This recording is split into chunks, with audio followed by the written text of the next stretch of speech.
Last వీడియోలో మనం snoring గురించి మాట్లాడుకున్నాము. ఈ వీడియోలో దానికి ఫాలో అప్ గా కొన్ని టిప్స్ నేను చెప్తాను. నేను మీ doctor Manohar Vedala, general physician and pulmonologist. Snoring ఇంటెన్సిటీని బట్టి మనకు ట్రీట్మెంట్ మోడాలిటీస్ ఉంటాయి.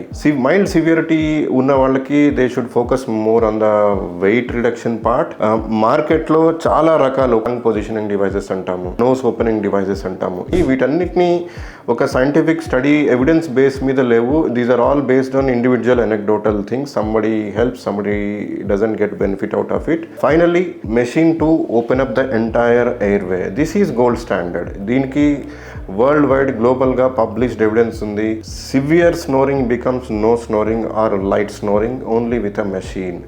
So there are various modalities సివియరిటీని బట్టి మీ స్నోరింగ్ ఏ లెవెల్లో అబ్స్ట్రక్షన్ ఉంది అనే అంచనా వేయటం, మీ సివియరిటీని స్టడీ చేయటం, దాని ప్రకారం మీ మోడాలిటీ ఆఫ్ ట్రీట్మెంట్ అప్రోచ్ కావడం, ఇవన్నీ మీ పల్మనాలజిస్ట్ కూర్చొని డిసైడ్ చేయాలి. వెయిట్ రిడక్షన్ అయితే స్నోరింగ్లో చాలా వరకు హెల్ప్ అవుతుంది. బట్ సిమ్టమ్స్ అన్నీ వెళ్ళిపోతాయా, like choking at night, day time అలసట ఉండటము, ఇవన్నీ వెళ్తాయా వెళ్ళవా అనేది ఒకసారి మీ పల్మనాలజిస్ట్తో కూర్చొని weight reduction plus is there any other modality that is going to help అనేది you should have a thorough discussion. Healthy lungs, healthy life కోసం మీ doctor Manohar Vedala at Manikonda, Hyderabad. Thank you.